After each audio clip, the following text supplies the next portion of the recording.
Hi! Isang good morning. Good morning po.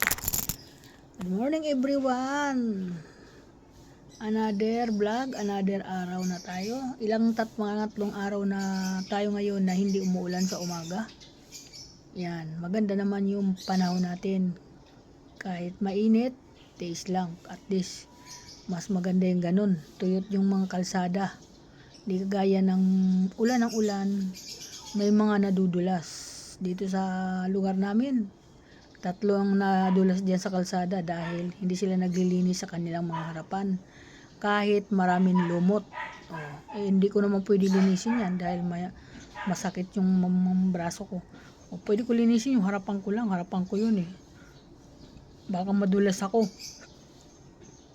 Yan, dapat naglilinis sila ng mga harapan nila para walang nadudulas. Yan, guys, isang magandang good morning ngayon. Nakaraos na ang piyesta ng patay natin. Ados na ngayon. Mayroon pa din tayo pagtirik ng kandila ngayon.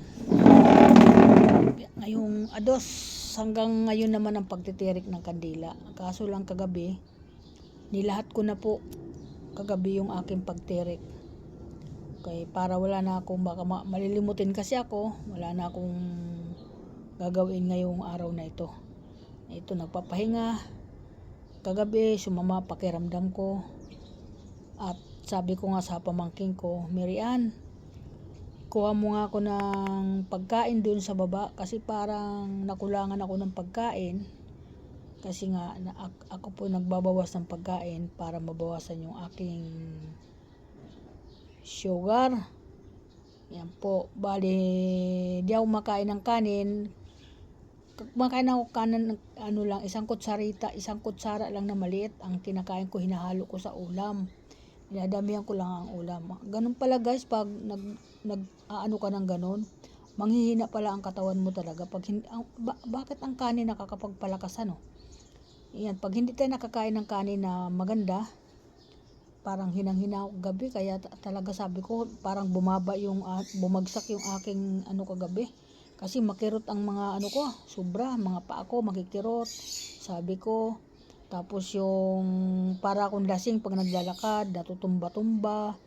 Ayun, kaya dali-dali ko pinababa yung pamangkin ko at pinakuha ko ng pagkain. Hindi naman kanin, kaunting. Sabi ko, lagyan mo lang ng kaunting kanin yung ulam. Kakain ako, tas dalan mo lang ako ng tubig. Ayan, ikinuha nga ako, nagulat yung asawa ko, ano daw yan? Sabi, ako nga daw kakain. Sabi ko, hindi ako makapaglakad sa baba kasi baka mahilo ako sa baba. Wala sa akin makasaklolo sa baba, kaya pinakuha ko na lang yung pamangkin ko. Yan mga guys, umuki naman, katulog ako ng maayos. Maganda naman yung tulog ko at ngayon, pagising ko nga, nilinis ko yung mga alaga ko. Kasi hindi ko nalinis dalawang araw ko di ko nalinis. Pamangkin ko lang pinaglilinis ko. Pinakain ko na rin tuloy para matapos na. Yun, at nag-almusal ako. Nagpainit ako ng suman, iyon na lang ang kinain ko. Tapos kaunting spaghetti kasi may spaghetti pa kami, mga busing tira. Sabi ko, kumain kayo ng spaghetti. Nandiyan sa lamisa, inilabas ko. May mga tira pa kami pagkain, kaya hindi pa nauubos. Sabi ko ang ganun. Kaya sabi ko, di muna ako magluluto ng ulam dyan hanggat may pagkain dyan. Sabi ko nga, ubusin niyo yan. Sabi ko nga ganun. Ayan. Kaya okay naman. Ang ginawa ko, hindi na ako nagtimpla ng kape. Kasi itong anak ko kasi nagpahimuno sa mga ganun. Ako naman, hindi naman ako naghahangad yung pera na yan kasi syempre parang iniisip ko tuloy mukhang pera ko. Joke lang. Kasi sabi ko, sayang naman yun. Sabi ko nga nun, kung bumaba man yung aking asukal, ay di pa sasalamat ako sa Panginoon dahil sa sinabi niya sa akin, bumaba. Sabi ko nga ganun. Diba? Mababawasan yung aking mga maintenance kung sakali. Sana nga bumaba po. Pag malapit na kasi namin, laboratory, sigurado eksakto yun. May sasabihin ang doktor sa akin na ganun ang nangyari sa akin. O diba? Kaya pag nagpa-laboratory kami na maganda yung resulta ng aking laboratory, itutuloy-tuloy ko na yung pag-diet ko. Maganda po. Masasanay na lang ako niyan sa kaunting pagkain. Siguro masasanay na lang siguro ako, hindi. Ngayon lang yan parang ako nahihirapan kasi sanay ako ng pagkain talaga na sapat din kahit papaano sa akin. Sa totoo lang, pag natanggal sa atin ang kanin, di ba ang hirap? Ang hirap natin tanggapin kasi nasanay tayo sa mga ganyang pagkain, may kanin. Ayun, ay tinanggal biglaan, parang mahirap din yan kasi nga mahihilo tayo. Ganun yung mga kaya sabi ko naranasan ko yung mga nagda-diet, ganun pala yun. Nagkakasakit, yung ganun kasi nga nagda-diet sila, nanghihina kasi yung kanilang mga katawan, nanghihina, ganun. Pero ako, alalay lang ako, hindi ako naggaganyan. Kaya lagi ako may nakarede. Kagaya ngayon, mayroon pa ako nilagang itlog na kakainin mamaya. Ayan, kasi nagdalaga ako ng itlog, kinakain ko. Tapos mamayang gabi, maglalaga uli ako para kinabukasan, para kakainin ko. Ngayon ako nagbabantay dito sa tindahan, kasi ang nagbabantay dito talaga pag nandito yung apo ko, ay tulog pa. Hindi ko pwede istorbohin yun, tulog. Pag nagbaba na siya, saka ko pupunta sa bahay at ligpit-ligpit ng kaunting kalat. Ganyan lang po. Okay, at God bless po sa lahat ng mga nagdaos ng piyesta ng patay. Binabati ko kayo. Mga nagtirik sa mga mahal natin sa buhay. Ayan, nakaraos na tayo. Kagabi nagbibiro ako doon sa aking pagtitirik ng kandila. Parang binibiro ko din yung mga patay. Pero wala na yun kasi hindi naman na nila maririnig yun. Magpapatawa-tawa lang ako para abang nagtitirik tayo ay medyo masaya ang atin sarili na humaharap doon sa pagtitirik kasi may kasabihan daw na nakikita daw nandyan daw sila sa tabi natin habang pinagtitirikan natin sila ng kandila. Sabi nila, yun ang sabi nila, pero hindi man po ako naniwala din sa ganon, pero ako naniwala din nga dinadalaw tayo. Sabi nga may nagsasabi na huwag na daw maniniwala na dumadalaw ang patay, kasi hindi daw totoo yun. Pag hinulog na daw sa isang malaking hukay sa lupa, ay hindi na daw yun makakabalik. Totoo naman, ba't makakabalik pa? Kaya dinagana na siya ng lupa, nasa loob na siya ng kabaong niya, at maano na lang siya doon. Matutunaw na lang siya doon sa loob ng kabaong. Diba? Ganun po yun. At sabi nila, wag daw kayo maniniwala pag napapanaginipan yung ating patay na nagpapakita. Ako naniniwala ako doon. Kasi nangyari sa akin yun. Ilang bis na yun sa akin nangyayari nga napapanaginipan ko yung mga ganun. Ayun po. Kaya ako, pag naginip ako ng ganun, sinasabi ko po yun sa mga kasama ko sa bahay. Ayun po. Minsan may nagbibiro naman sa akin. Minsan anak ko binibiro ako Baka mama sinusundo ka na. Sabi ko, grabe ka naman. Ba't ako susunduin mo ngayon? Sabi ko, hindi nakakikita yun. Sabi ko nga ganun. Ayun, di ba? Sakyan na lang natin yung mga biro na ganun. Kasi, yung mga biro na baka daw sinusundo na, ayun po yung isa rin po yun nakakapagpahaba sa buhay. Kasi inaano nila, ina-advance nila yung sinasabi nila Hindi naman din totoo yun. Hindi totoo yun, yung nagsusundo. Wala po yun, hindi naman po totoo yun. Ayan po.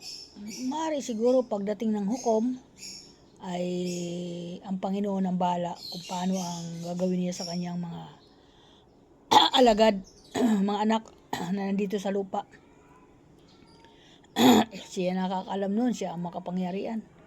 Wala naman tayo, doon, inilalang lang tayo sa lupa na may kanya-kanya tayong buhay, may kanya-kanya tayong mata, may kanya-kanya tayong paninindigan sa ating buhay, pangarap, ganun, na gawa din yan ng ating Panginoon kung ano yung mga ibinigay sa atin na mga dapat natin ginagawa. At mangarap, kung ano man yung pangarap natin at sana naman matupad yun. Yun po, habang nabubuhay tayo. Kasi sabi nga, bakit tayo magpapakayaman? hindi naman natin madadala yan. Yun lang po yun. Kaya ako, sakto lang na makaraos ako sa isang araw at sa aking mga pangangailangan sa buhay ko.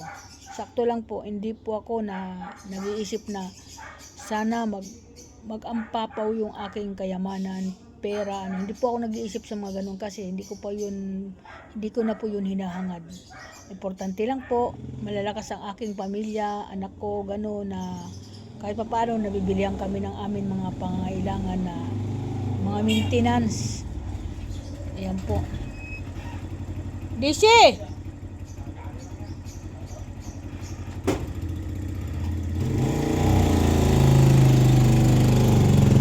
Ay, akala ko yung anak ko, guys, na malik mata ko. Kasi kahawig ng anak ko, pati damit. Iyon ang sinasabing namalik mata ka. May kasama kasing lalaki. Kaya tinawag ko DC. Hindi, iba pala. Iba pala. Nakabistida din kasi. Mahilig yung anak ko magbistida eh. Kaya yun. Akala ko siya. Eh, hindi man sumasagot. Eh, hindi pala yun. Sabi ko, sorry. Tao lang. Nagkakamali. Ayan. Kaya napaka maganda ang pagpasok ng ating November. Kasi po napakaaliwalas ng panahon natin. Sana ganun. Ganun na. Yan ang inano sa atin ng Panginoon. Wala tayong nararanasan ng malalakas na ulan. Ayan po. November na po. November to. So ang bilis lang ng mga panahon. O papasok na yung December.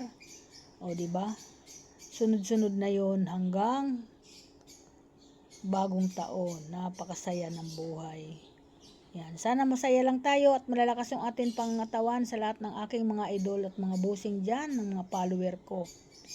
Sana lahat po kayo ay malalakas ang katawan. Ayan. Sinasabay ko po sa panalangin ang aking sinasabi sa Panginoon na sana ang lahat ng mga friends ko at mga follower at ay bigyan nyo ng lakas ng katawan. Lahat po, lalo na kay Boss Mita, bigyan nyo ng lakas ng katawan. Aywan ko kung, di ko naman nakikita yan. Basta ako, sinasabi ko lang po, nagpapasalamat ako kay Boss Mita. Ayan. At God bless sa iyo. At sa lahat, sa YouTube, sa TikTok, sobra ako nagpapasalamat sa inyo sa mga nagpapatakbo dyan. Maraming salamat sa inyo. Lahat po ng mga content creator, salamat po sa inyo lahat. Sa lahat. Pasensya na kayo pag minsan hindi ako nakakapaggawa ng aking mga libangan kasi po minsan hindi po parehas yung aking pakiramdam. Kagaya po kagabi, pinuntahan ako ng aking asawa. Sabi, bakit? Ano nangyayari sa'yo? Sabi ko, wala. Huwag lang niyo ako istorbohin kasi medyo hindi maganda ang pakiramdam ko. Sabi ko, ayan. Di na nila ako nistorbo. Natulog ako ng tuloy-tuloy kahit masakit yung mga paa ko, mga daliri ko. Kahit masakit, tinitis ko na lang, palipat-lipat lang ako ng higa para hindi ko maramdaman, sabi ko. Kasi siguro gutom ako kagabi kaya ganun, kasi kakaunti lang kinain ko. Kaya nagdagdag uli ako ng pagkain bago kaya lang ang problema mga daliri ko guys, itong mga daliri ko parang tinutusok ng karayom. Ito parang tinutusok hasta kamanhid siya, minsan walang pakiramdam. Ayan lang po. God bless po sa lahat. Ingat ang mga anak ko. Ingat lahat po. Ingat lahat. Ang mga apo ko ingat. Sa lahat ng mga kaibigan. Ingat tayo. Mga follower, mga viewer ko. Kahit saan sulok ng mundo. Ako'y nagpapasalamat sa inyo. Thank you so much. Mag-ingat po tayo. Maraming salamat. Thank you po. Bye-bye.